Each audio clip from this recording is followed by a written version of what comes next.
अच्छा जी, बाकी लड़कों को भी मैसेज कर ले कि वो ऑनलाइन हो जाए, शाबाश है।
जुनेद खान,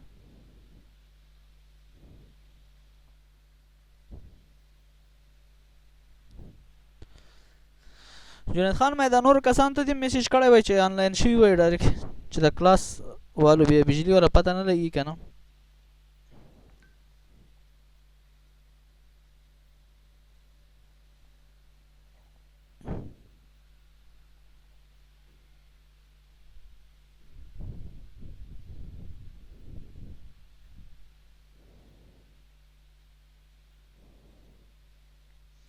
वसीम रहमान, मेरी आवाज़ आ रही है आपको?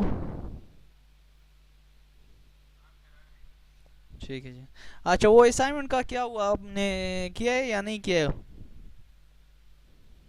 कंप्लीट किया है?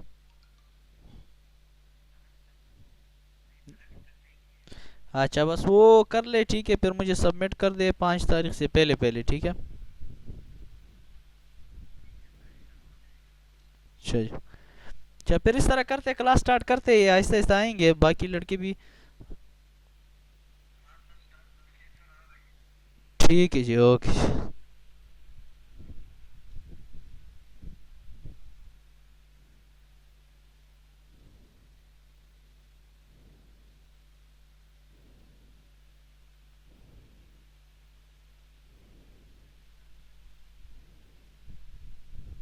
अच्छा जी, मेरी स्क्रीन आपको नज़र आ रही है सबको?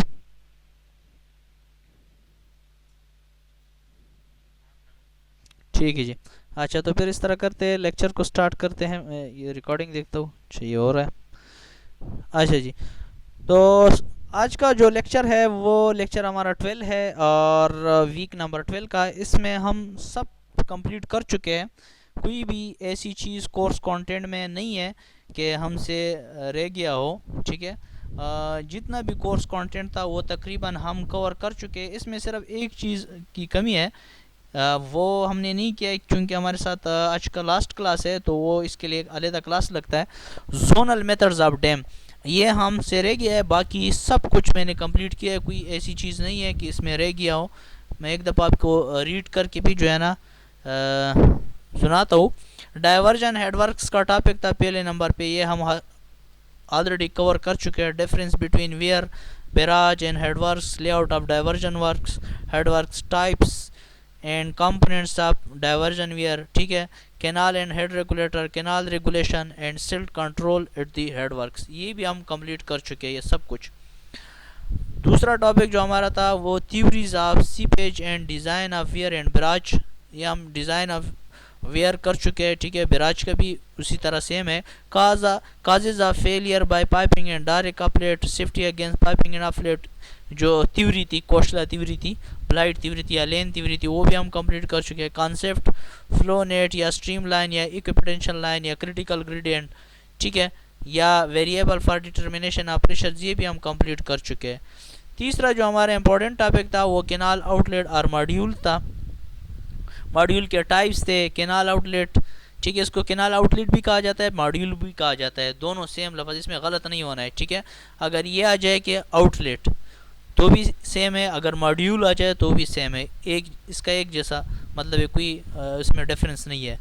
दियर डेफिनेशन एंड लोकेशन और टाइप ऑफ कैनाल फॉल्स, ये भी हम पढ़ चुके हैं, रीड कर चुके हैं, आपके साथ स्लाइड भी मौजूद है, मैंने शेयर किया ग्रुप में ऑलरेडी। और इरिगेशन वर्क्स, फाल था, फ्लूम्स था, आउटलेट, क्रॉस ड्रेनेज वर्क्स, ये भी हम कंप्लीट कर चुके हैं। ठीक है, इसमें भी कोई ऐसी मुश्किलात नहीं है, उम्मीद करता हूँ। लास्ट वाला जो हमारा टॉपिक था वो डैम्स के ऊपर था। तो डैम हम बहुत डिटेल से जो है ना डिस्कस कर चुके हैं। इसमें लो डैम था, हाई डैम था, एक्टिंग ऑन डैम था, यानी फोर्सेस जो थे एक्टिंग ऑन डैम थे। Design and drying of gravity dam था, ये भी हम कर चुके हैं। Requirement of stability of dam, ये क्वेश्चन अक्सर इस तरह आता है कि stability of dam, what is the requirement या व्हाट इज़ दी जो है ना स्टेबिलिटी स्टेप्स ऑफ डैम, ये इस तरह बाज़ औक़ात क्वेश्चन आता है।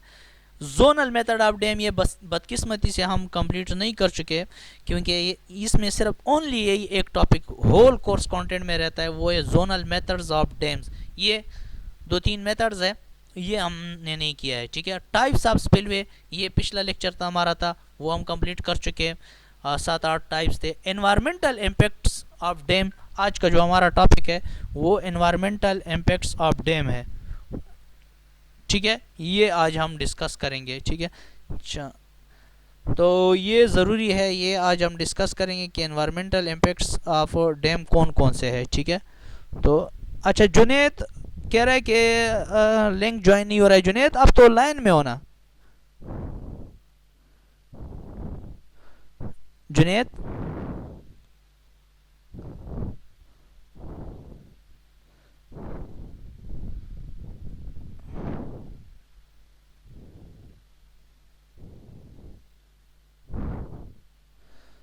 जुनेद आप लाइन में हो? जुनेद असगर,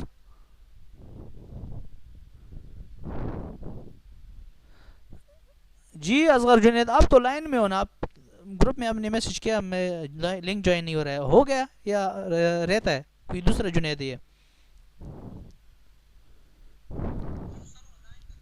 ठीक है, बस ये, हाँ ना, तो फिर ठीक है। अच्छा, बस ये, जी जी ठीक है, थैंक यू, बस ठीक है, आप ज्वाइन है। अच्छा, तो ये दा बस इन्वायरमेंटल इम्पैक्ट ऑफ डैम जो है ना, ये काफ़ी इम्पोर्ट, जी जी सर, जी जुनेद,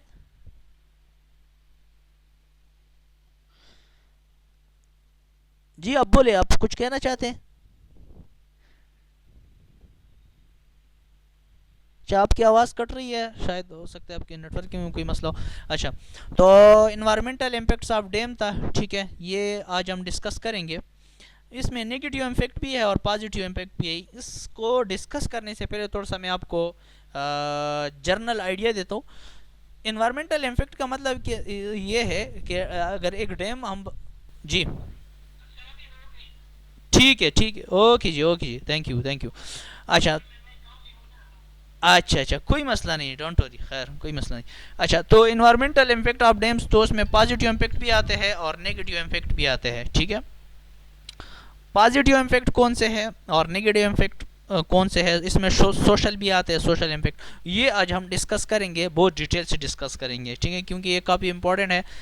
पॉजिटिव इम्पैक्ट किस तरह आते हैं, डैम अगर हम बनाए तो इसमें पॉजिटिव इम्पैक्ट कौन से होंगे और नेगेटिव इम्पैक्ट कौन से होंगे, ये आज का जो हमारा स्लाइड है वो इसी के ऊपर है। ये हमारा लास्ट टॉपिक भी है और लास्ट लेक्चर भी है। 12 लेक्चर है, तो हमने 12 लेक्चर कंप्लीट कर दिया। 11 हम पिछले हफ्ते हमने लिया है और ये आज का जो लेक्चर है वो 12 है। ठीक है, तो डिस्कस करते हैं, जाते हैं लेक्चर की तरफ। अच्छा, तो ये है लेक्चर नंबर 12 और किसके ऊपर है, एनवायरमेंटल इम्पैक्ट ऑफ डैम्स। अगर आप कोर्स कंटेंट में देख ले तो ये हमारा लास्ट टॉपिक है, एनवायरमेंटल इम्पैक्ट ऑफ डैम्स। तो इसमें सबसे पहले नंबर पे जो आता है एनवायरमेंटल परफॉर्मेंस, वही मतलब है, सेम है, इसका कोई इतना डिफरेंस नहीं, इशू नहीं है। ठीक है,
अच्छा जी, तो ये काला है, पता नहीं उसकी वजह से कैंसिल हो गया दोबारा। अच्छा, एनवायरमेंटल परफॉर्मेंस है, तो एनवायरमेंटल परफॉर्मेंस में हमारे साथ आता है पहले इकोसिस्टम। इकोसिस्टम के बारे में थोड़ा सा मैं आपको बता दूँ जी। एक जी, अच्छा स्क्रीन में शेयर करता हूँ, बिल्कुल, हाँ स्क्रीन कट गया।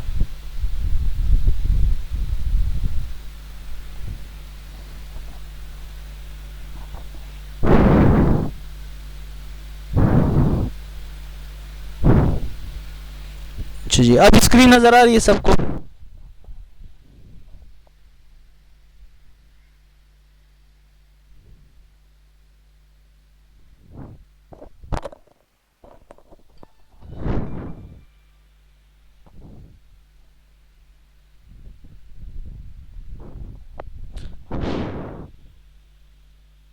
अच्छा जी, तो इसमें हमारे साथ इकोसिस्टम था, ठीक है।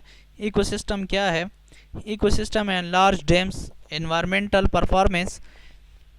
इकोसिस्टम का मतलब ये है कि जो लिविंग थिंग्स है और जो नॉन लिविंग थिंग्स है, लिविंग थिंग्स और नॉन लिविंग थिंग्स, उसका जो उसकी कम्बिनेशन से जो सिस्टम बनता है उसको क्या कहा जाता है?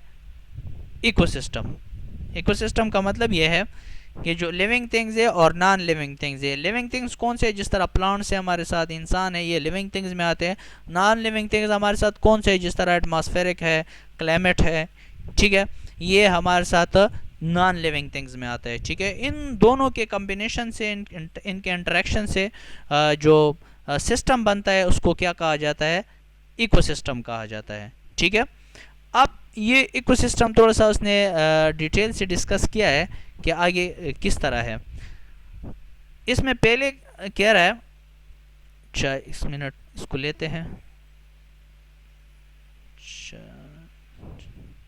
अच्छा जी, टेरेस्ट्रियल इकोसिस्टम्स एंड बायोडाइवर्सिटी। टेरेस्ट्री किसको कहते हैं? टेरेस्ट्री का मतलब ये है अर्थ से रिलेटेड, ठीक है। Ecosystem and biodiversity, green houses gases emissions, ठीक है, जिसको हम जीजी ई से जाहिर करते हैं। Down stream aquatic ecosystem and biodiversity, यानी इन्वायरमेंटल इम्पैक्ट के ऊपर ग्रीन गैसेस का भी अमल होता है, ठीक है। डाउन स्ट्रीम साइड पे जो एक्वेटिक है, एक्वेटिक का मतलब अभी आप पानी, ठीक है। इकोसिस्टम एंड बायोडाइवर्सिटी, जो मछलियाँ वगैरह ये चीज़ें हैं, इनके ऊपर भी जो है ना इनका असर होता है, ठीक है, डेफिनेटली। ये कौन है? आ रहा है फिर जा रहा है।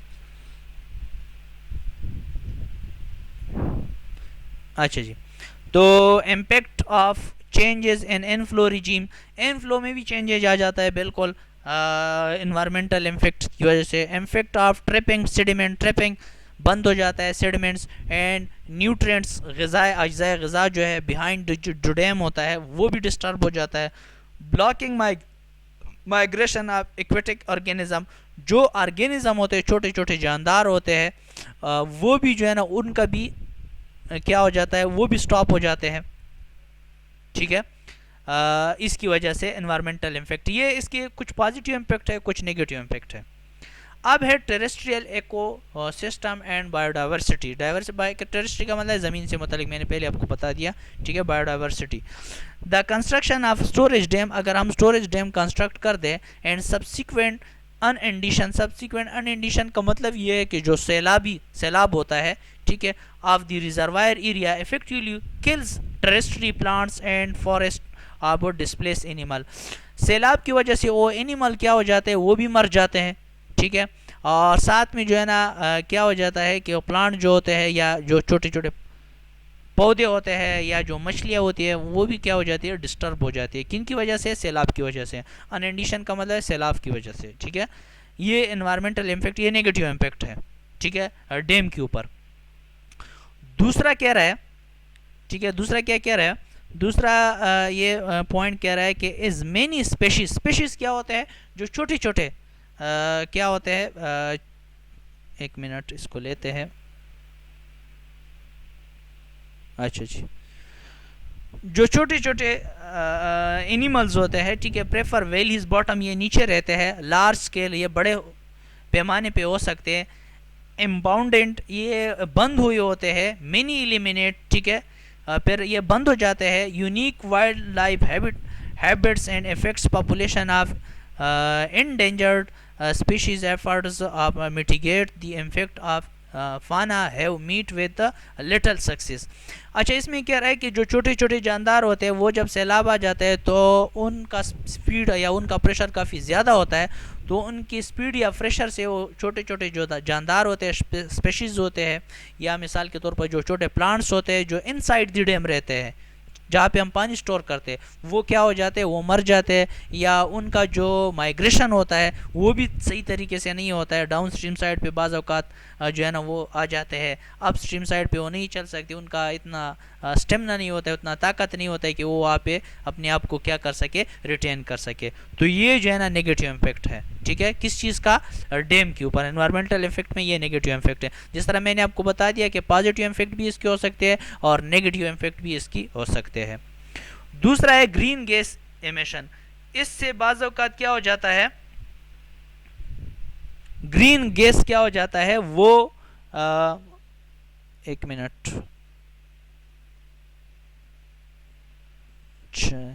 कौन आ रहा है यार।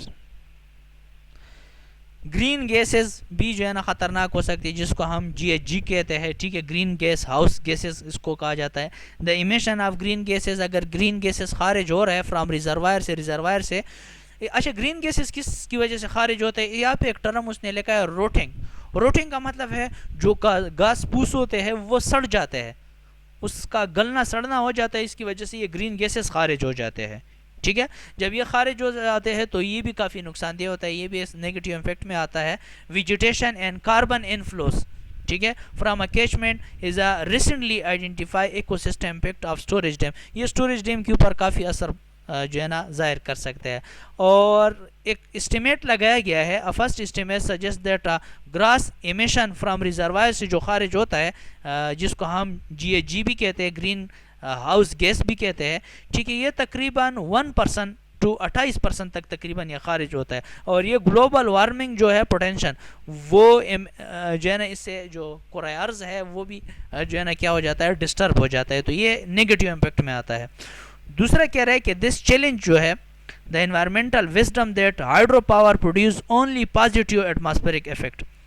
एटमॉस्फेरिक इफेक्ट में जो दूसरा पॉजिटिव इम्पैक्ट है वो ये है कि जो हम बिजली बनाते हैं, हाइड्रो पावर बनाते हैं डैम से, यानी पानी से जो बिजली हम बनाते हैं, ये इसके पॉजिटिव इम्पैक्ट में आता है। Such is reduction in emission, ये एमिशन में जो खारिज होते हैं शुआए उनमें भी कमी आ जाती है, कार्बन डाइऑक्साइड में कमी आ जाती है, नाइट्रस ऑक्साइड में कमी आ जाती है, सल्फ्यूरिक एसिड में कमी आ जाती है, और पार्टिकुलेट जो ज़रात होते हैं उनमें भी कमी आ जाती है when compared with power generation source of burn fossil fuels, ठीक है, अगर दूसरे के साथ आप कंपेयर कर दे किसी और फ्यूल के साथ।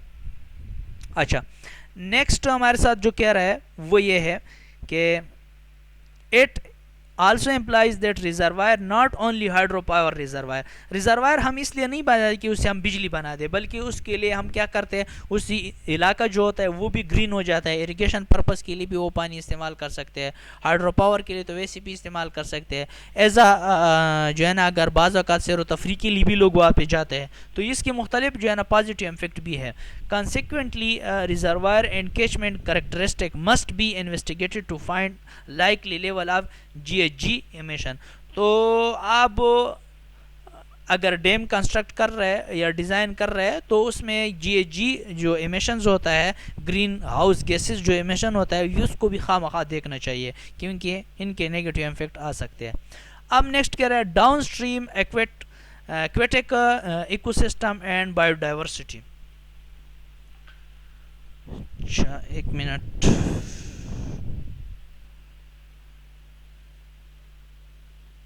ये मैं मैसेज करता हूँ, चाहिए ये किन किन लड़कों की ज्वाइन नहीं हो रहा है लिंक, ये बार बार मैसेज कर रहे हैं।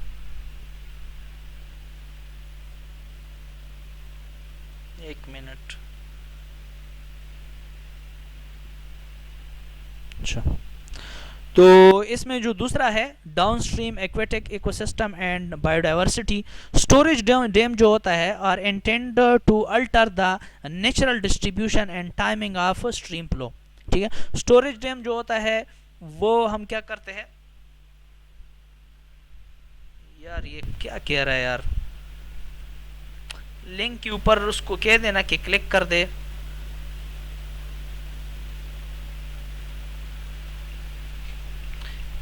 एक मिनट,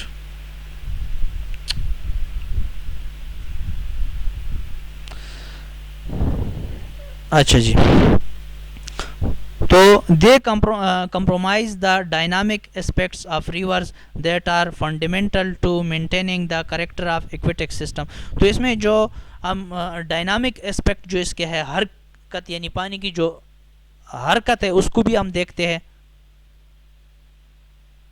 ठीक है, उसको भी हम देखते हैं और उसको भी हम स्टडी करते हैं कि इसकी फंडामेंटल जो है ना क्या करेक्टर है, उसको भी हम स्टडी करते हैं। और दूसरी बात है कि नेचुरल रिवर्स जो है, कुदरती जो दरिया है, एंड दियर हैबिट्स, उस किस तरह फ्लो करता है पानी, कहाँ पे स्टोर होता है, तो इनको भी हम देखते हैं। एंड स्पीशीज़ जो होता है उनका भी ख्याल रखते हैं। ठीक है, कि जो अंदर एम्पाउंड होते हैं जो स्पीशीज़, उसका भी हम ख्याल रखते हैं। Of rivers that are fundamental.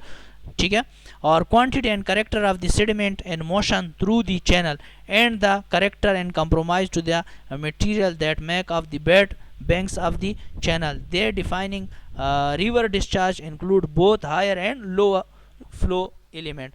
इसमें जो लो फ्लो होता है या हाई फ्लो होता है जो डैम में होता है अंदर इंटरनली, उसको भी हम देखते हैं। और डैम की स्टोरेज की कैपेसिटी के बेस पे हम उसको क्या करते हैं, उसी हिसाब से हम इसको स्टडी करते हैं। अच्छा,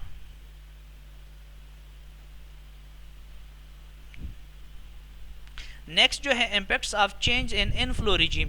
इनफ्लो जो हो रहा है डैम में, अंदर जो फ्लो हो रहा है डैम में, वो किस पैटर्न में हो रहा है उसको भी हम स्टडी करते हैं। देखते हैं कि आया ये ज़्यादा हो रहा है, आया ये कम हो रहा है, किस पोजीशन पे हो रहा है, लिमिनार हो रहा है, टर्बुलेंट फ्लो हो रहा है, ठीक है, स्टडी फ्लो हो रहा है, अनस्टडी फ्लो हो रहा है, किस टाइप का हो रहा है, तो उसको भी हम देखते हैं। ठीक है, ये भी जो है ना एक इम्पैक्ट है। ठीक है, बिल्कुल अगर आप नहीं देखेंगे इनफ्लो जो हो रहा है अंदर, या स्टडी या लिमिनार है, उसको स्टडी नहीं करेंगे, विदाउट इसके ऊपर डिज़ाइन करेंगे, तो ये आप के डैम के ऊपर बैड इफेक्ट डाल सकता है। नेक्स्ट जो है impact of trapping sediment and nutrients behind the dam. Nutrients अज्जाए ग़िज़ा जो होता है जो डैम में मौजूद होता है मछलियों के लिए या स्पीशीज़ के लिए, उनको भी हम देखते हैं। इस तरह ना हो कि वो डिस्टर्ब हमारे साथ हो जाए, तो वो अगर डिस्टर्ब हो जाए तो डैम में जो स्पीशीज़ होते हैं या मछलियाँ होती हैं या जो भी चीज़ें होते हैं तो वो डिस्टर्ब हो सकते हैं, तो उनको भी हम क्या करते हैं, स्टडी करते हैं, देखते हैं। इसका मतलब ये है कि impact of trapping sediment and nutrient behind a dam. Behind dam के पीछे जो ग़िज़ाई अज्जा होता है जो मछलियों के लिए होता है या स्पीशीज़ के लिए होता है, जिन चीज़ों के भी लिए होता है जो लाइवहुड हो, तो उनको भी हम स्टडी करते हैं। नेक्स्ट जो हमारे साथ है वो blocking migration of aquatic organism. हम ब्लॉक कर देते हैं और माइग्रेशन, किस चीज़ की माइग्रेशन को, जो हमारे साथ एक्वेटिक ऑर्गेनिज्म होते हैं।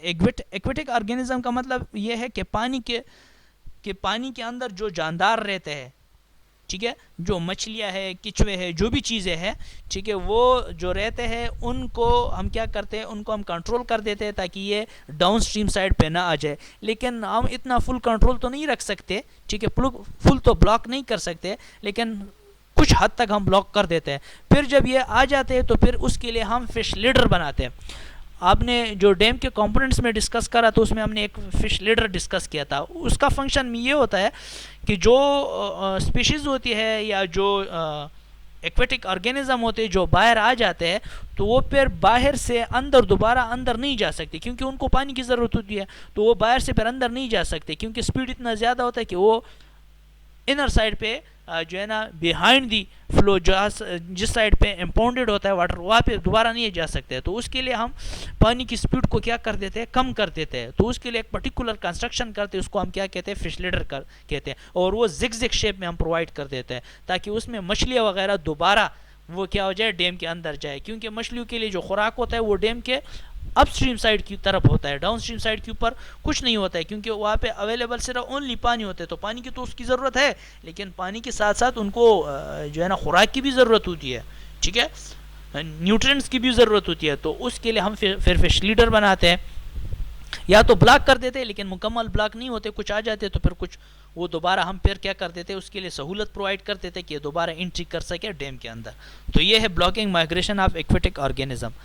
नेक्स्ट जो है डैम्स एंड वाटर क्वालिटी, ये भी सबसे इम्पोर्टेंट है। जो पानी हम इस्तेमाल करते हैं, ठीक है, चाहे वो पीने के लिए हो, ठीक है, या हाइड्रो पावर के लिए हो, या इरिगेशन पर्पस के लिए हो, तो उनकी क्वालिटी बेहतर होनी चाहिए। अगर आप कहते हैं कि नहीं जी सिर्फ हम पीने के पानी की क्वालिटी बेहतर करेंगे, बाकी जो पानी है चाहे वो इरिगेशन पर्पस के लिए और इस्तेमाल हो रहा है या हाइड्रो पावर के लिए इस्तेमाल हो रहा है, उनकी क्वालिटी बेहतर नहीं करेंगे। उनकी क्वालिटी अगर बेहतर नहीं करेंगे तो उनके मुख्तलिफ नुकसानात हो सकते हैं, ठीक है। तो वो नुकसानात कौन कौन से हैं, जिस तरह मैंने आपको बता दिया कि उसमें मुख्तलिफ़ किस्म के गिलाज़ती होते हैं, जो आपकी ग्रोथिंग जो होती है, वीट ग्रोथिंग, उसको भी रोकता है, और साथ ही साथ जो मशीन्स आपने लगाए होते हैं उनको भी नुकसान पहुंचा सकते हैं, क्योंकि उसमें छोटे छोटे फ्रेगमेंट्स होते हैं, पार्टिकल्स होते हैं, तो आपने जो टर्बाइन्स वगैरह लगाए होते हैं तो उनको भी नुकसान पहुंचा सकता है। तो इसलिए हम क्या करते हैं, डैम की वाटर क्वालिटी जो होती है उनको हम क्या करते हैं, बेहतर करते हैं। तो ये स्लाइड उसी के ऊपर है कि dams and water quality. Next जो है वो सोशल परफॉर्मेंस है। सोशल का मतलब समाजी, समाज के ऊपर क्या असर पड़ता है एक डैम का। अगर हम एक डैम बना दे तो वो उसका असर समाज के ऊपर क्या होगा। तो सोशल परफॉर्मेंस में यही चीज़ आ रहा है कि सोशल परफॉर्मेंस यानी समाज के ऊपर क्या असर होगा। तो इसमें पहला पॉइंट जो आ रहा है people and large dam social performance, इसमें आ रहा है सिको इकोनॉमिक्स, इसको कहा जाता है समाजी इक्तिसादी। सोशल का मतलब है समाजी, इकोनॉमिक का मतलब है इक्तिसादी, यानी जो लोग रहते हैं उनके इक्तिसाद के ऊपर क्या असर पड़ता है, ठीक है। Impacts through the planning and project cycle, जब हम एक प्रोजेक्ट बनाते हैं, ठीक है, तो डैम बनाते हैं मेगा प्रोजेक्ट, तो उनके ऊपर, उन लोगों के ऊपर डैम के कंस्ट्रक्ट होने से या ना होने से क्या असर पड़ता है, वो इस स्लाइड में डिस्कस करेंगे। Irrigation, drainage and flood control, अगर हम डैम कंस्ट्रक्ट करेंगे तो इरिगेशन पानी हमें मिलेगा और साथ में ड्रेनेज होगी प्रॉपर, और फ्लड कंट्रोल हो जाएगा, सैलाब कंट्रोल हो जाएगा। जो रिहाइश पजीर लोग होंगे, इनहेबिटेंट्स होंगे सराउंडिंग द डैम्स, वो महफूज हो जाएंगे। दूसरी बात ये हाइड्रो पावर, उसको बिजली मिल जाएगी, सोशल जो लोग रहते हैं कम्युनिटी में उनको बिजली मिल जाएगी, एक इसकी एडवांटेजेस होगी। तीसरी जो नेगेटिव इफेक्ट है displacement of people and livelihood, बाज़ औक़ात जब डैम बन जाते हैं तो उसका नेगेटिव इफेक्ट भी आता है, फिर लोग वहाँ से डिस्प्लेसमेंट कर देते हैं, ठीक है, उसको डिस्प्लेस किया जाता है एक जगह से दूसरी जगह तक, ठीक है। अब under counting of the displaced, ठीक है, उसकी काउंटिंग थोड़ी सी बाज़ जगहों पे तो ज़्यादा होती है, बाज़ जगहों पे कम होती है। तो ये कह रहे हैं कि ये नीचे हम डिस्कस करेंगे वो भी कि कितना होता है और कितना डैम अगर कंस्ट्रक्ट हुए है पिछले ज़माने में तो उनकी वजह से कितने लोग माइग्रेट हुए, कितने लोग जो है ना कि लाइवहुड जो ज़िंदगी है यानी लाइवहुड जो थे तो उनकी ज़िंदगी कितनी जो है ना अपग्रेड हुई है और कितनी डिग्रेड हुई है, तो वो नीचे डिस्कस करेंगे। Physical displaced population enumerated but not resettled, बाज़ औक़ात इस तरह हो जाता है कि फिजिकली लोग तो एक जगह से दूसरी जगह तक ट्रांसफ़र हो जाते हैं, वहाँ पे घर बार छोड़ देते हैं, लेकिन दूसरी जगह जब सेटल हो ट्रांसफ़र हो जाते हैं, माइग्रेट हो जाते हैं, तो वहाँ पे सेटल नहीं होते, उसकी रीसेटलमेंट नहीं होती है, तो ये भी नुकसानदेह चीज़ है। नेक्स्ट जो है वो कह रहा है कि डाउन स्ट्रीम लाइवहुड, जो नीचे लोग रहते हैं उनको भी बाज़ औक़ात सैलाब वगैरह का ख़तरा होता है या डैम के फटने के चांसेस होते हैं, तो इनसे भी जो है ना उसको वो भी जो है ना साइको के मरीज़ बाज़ औक़ात लोग हो जाते हैं। कल्चरल हेरिटेज हो जाता है, कल्चरल हेरिटेज, ठीक है, कल्चरल हेरिटेज विरसा जिसको हम कहते हैं, ठीक है। हाँ, नेक्स्ट हमारे साथ है psycho economics impacts through the planning and project cycle. Planning and design के ऊपर डिपेंड करता है, बिल्कुल आप जब इधर उधर लोग रहते हैं तो डिज़ाइन मजबूत होनी चाहिए, और लोग बाज़ औक़ात अगर लोग बाज़ ऐसे लोग होते हैं कि वो डरते हैं, such as psychological stresses can not be effectively quantified, हम तो क्वान्टिफाइड नहीं कर सकते कि ये लोग कितने तंग है इस डैम की कंस्ट्रक्शन से, लेकिन होते उसको इकोनॉमिक्स टर्म्स में हम डिस्कस नहीं कर सकते, but it is real issue, ये रियल इशू होता है, ठीक है, तो ये एक इशू है। दूसरी बात ये है कि वहाँ पे बाज़ औक़ात ट्रांसपोर्ट प्रॉपर नहीं होता है, ठीक है, और वहाँ पे development is seriously considered and once in a site identified for farm. ठीक है, बाज़ औक़ात जो है ना उस जगह पे ट्रांसपोर्टेशन जो होता है, रोड्स वगैरह का सिस्टम जो होता है वो प्रॉपर नहीं होता है। तो ये चीज़ें जो है ना ये कुछ मुश्किलात है जो डैम्स की वजह से आ जाते हैं, नेगेटिव इम्फेक्ट जो है इसकी। इसके बाद irrigation, drainage and flood control, ये तो पॉजिटिव इम्फेक्ट है। इरिगेशन हो जाती है आपकी, ड्रेनेज सिस्टम बेहतर हो जाता है, फ्लड कंट्रोल हो जाता है, सैलाब कंट्रोल हो जाता है। फ्लड का मतलब सैलाब हो कंट्रोल हो जाता है डैम की वजह से, क्योंकि वो सैलाब उसी डैम में गिरता है और डैम उसको स्टोर करता है उस पावर को। और सबसे इम्पोर्टेंट बात जो है हाइड्रो पावर, यानी energy provided by dams have benefit urban peoples and other connected to power distribution system. जो पावर डिस्ट्रीब्यूशन सिस्टम के साथ कनेक्टेड होते हैं उनको भी पावर मिल जाता है, और जो डैम के साथ नज़दीकी रहते हैं उनको भी पावर मिल जाता है, यानी बिजली मिल जाती है। इसके बाद displacement of people and livelihood, अच्छा ये इसकी नेगेटिव इम्पैक्ट है। बाज़ औक़ात क्या हो जाता है, लोग जब डैम कंस्ट्रक्ट हो जाता है तो वहाँ पे लोग रहते नहीं है। ठीक है, फिर वहाँ से लोग क्या हो जाते हैं, इधर उधर ट्रांसफ़र हो जाते हैं। तो एक हिस्ट्री उसने लिखी है कि an estimated 40 to 80 millions people have been displaced by dams world wide. तकरीबन दुनिया में 40 से लेकर 80 मिलियन लोग तकरीबन डिस्प्लेस्ड हुए हैं अपनी जगह। डिस्प्लेस का मतलब ये है कि एक जगह से आप अगर जाए तो दूसरी जगह पे आपकी सेटलमेंट ना हो जाए, रीसेटलमेंट ना हो जाए, तो ये एक नुकसानदेह बात है। ठीक है, अच्छा जी, एक मिनट इसको भी लेते हैं। अच्छा, इसके बाद इसका मतलब इसके बाद ये है कि yet mitigation, compensation and resettlement attempts are often inadequate. Inadequate होता है मिटिगेशन या कंपेंसेशन जो होता है, या रीसेटलमेंट दोबारा आप सेट होना है, तो ये फिर क्या हो जाता है, थोड़ा सा इनएडिक्वेट हो जाता है, नामुनासिब हो जाता है, फिर आप वहाँ पे सेट नहीं होते। Under counting of the displaced, तकरीबन यहाँ पे एक रिसर्च के मुताबिक काउंट किया गया है कि इतने लोग जो है ना, ये कह रहा है कि it the planning stage the numbers of both directly and indirectly affected people. कुछ लोग बराह रास्त इफेक्ट हो जाते हैं डैम की कंस्ट्रक्शन से, कुछ बेलवस्ता हो जाता है, ठीक है, इनडायरेक्टली हो जाता है। हैव फ्रिक्वेंटली अक्सर been underestimated and there has been inadequate understanding of the nature and extent of the negative impact. ये नेगेटिव इम्पैक्ट में आता है, बिल्कुल लोगों की डिस्प्लेसमेंट हो जाती है। फॉर एग्जांपल यहाँ पे एक डैम तामीर हुआ था, इंडिया की बात ये कर रहे हैं कि Sardar Sarovar project 1917 Narmada water dispute हुआ था ट्रिब्यूनल में। तो उसमें तकरीबन कितने 6147 फैमिलीज़ जो थे, 1647 फैमिली से लेकर 39 यानी कई दहाई सैकड़ा हज़ार 10,000 39,700 पीपल क्या हुए थे, डिस्प्लेस हो गए थे। वर्ल्ड बैंक रिसर्च के मुताबिक 1987 में एक रिसर्च हुआ था, तो उसमें से तकरीबन 6147 से लेकर 39,700 पीपल क्या हुए थे, डिस्प्लेस हो गए थे।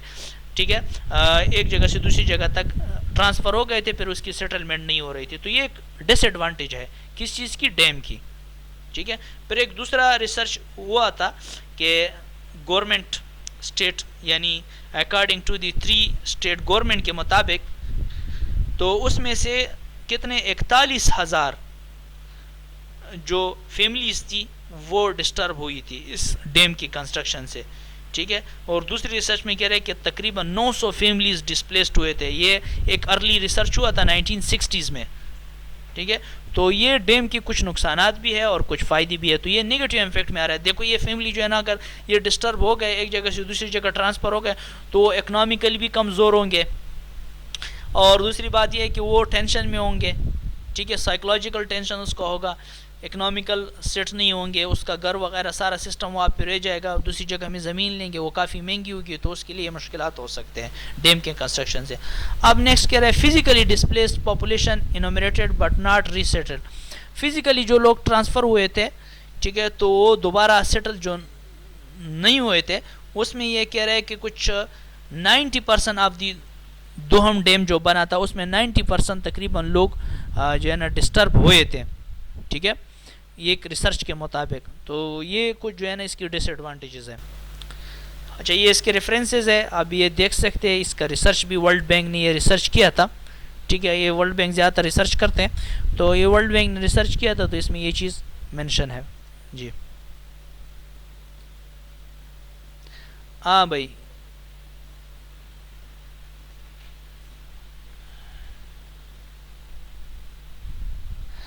अच्छा जी, इसमें जो कुछ अटेंडेंस तो लगे हैं, वसीम और रहमान है, आतिफ शाह है, गनी रहमान है, असगर जुनेद है, और आसिम खान है, अब्दुल समद है, एहसानुल्लाह है।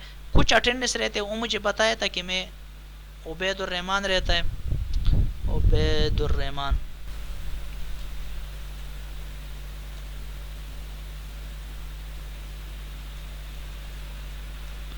अच्छा, इसमें उबैदुर रहमान तो हो गया। मोहम्मद, जी मोहम्मद, मोहम्मद जीशान, ZESHAN। ठीक है, सही है, जेड। ओके जनाब। और जी कुरैश, मोहम्मद अयाज, एक मिनट एक मिनट एक मिनट, वेट वेट वेट, मैं ऐसे ऐसे लेता हूँ। मोहम्मद अयाज जी। ताहिर अजीज, ताहिर अजीज जी। गनी रहमान, गनी रेम जी। कुरैश, मोहम्मद, अच्छा मोहम्मद मिसबा।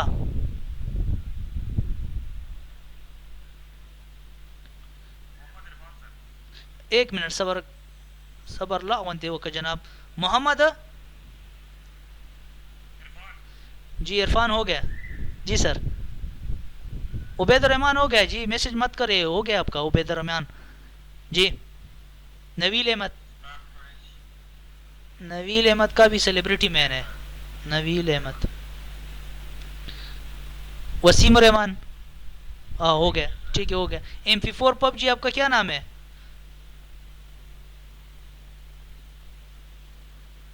मोहम्मद इरफान, मोहम्मद जिशान, एहसानुल्लाह, एहसानुल्लाह हो गया। आतिफ, आतिफ आतिफ भी हो गया जी। कौन रहता है शाबा से? अब्दुल समद जी। MP4 कौन है? MP4 आपका क्या नाम है जनाब? इरफान अहमद नाम है MP4 का, इरफान अहमद, ठीक है, इरफान अहमद। और मोहम्मद नदीम जी। नेक्स्ट,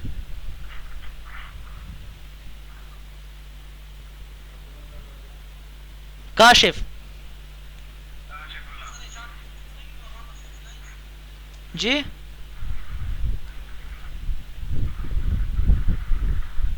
काशिफुल्लाह जी जनाब। नेक्स्ट, जायदुल्ला,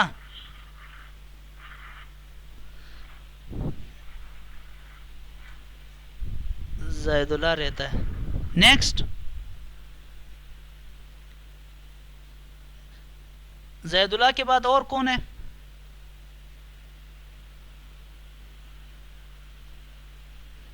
और कोई रहता है? आसिम,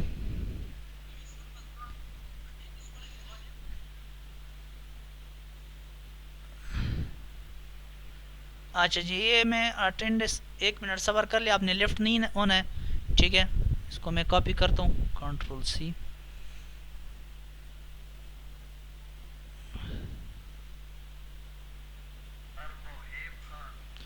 जी।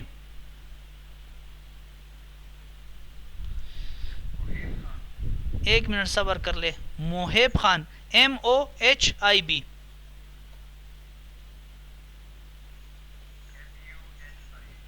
MUH,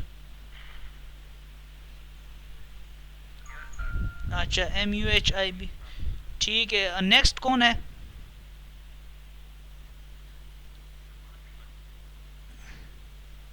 बाकी कौन रहता है? असगर जुनेद तो हो गया, ठीक है। नेक्स्ट,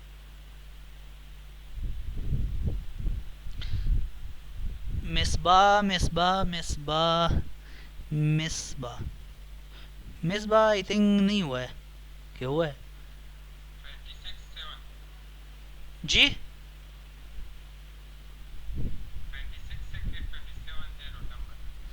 ठीक है, सही है, कोई मसला नहीं है। नादिर नईम, ओह सॉरी, नादिर नईम नहीं हुआ है। नादिर नईम, 1 मिनट सब्र कर ले। नादिर नईम,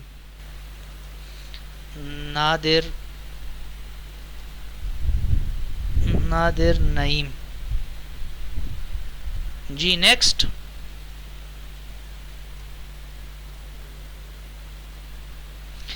अच्छा जी, बाकी हो गए सारे। अच्छा, कोई रहता तो नहीं है? जी जनाब। मोहम्मद जिशान कोई रहता है? वकार यूनस, वकार यूनस किधर है? वो तो नहीं है ना?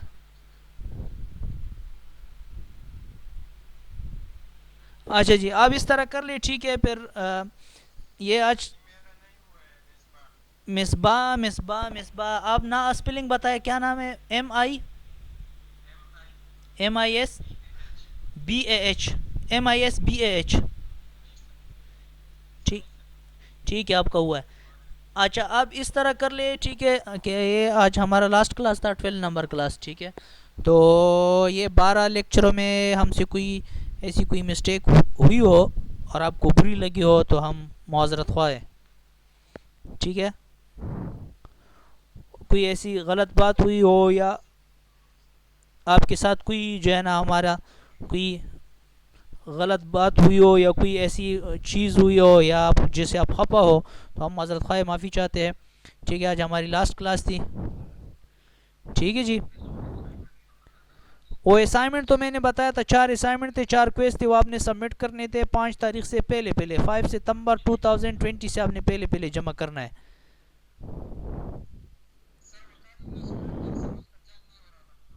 अच्छा जी, वकार यूनस। अच्छा, वकार यूनस, ठीक है, वो लिख दिया मैंने।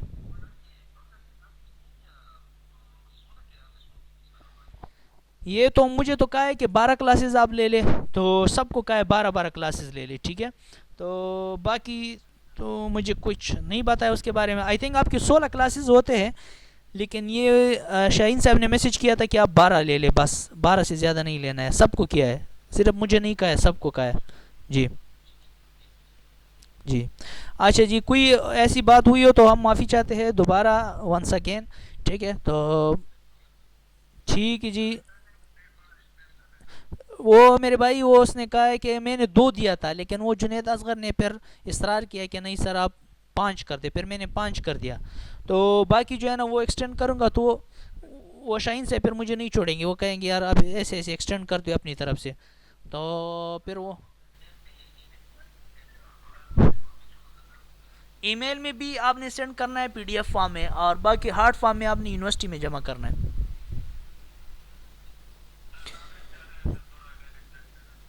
तो बस वो फिर मैं उसके साथ बात करूंगा, अगर उसने माना तो फिर मैं आपको ग्रुप में व्हाट्सअप में मैसेज करूंगा, अगर नहीं माना तो फिर यही डेट रहेगा।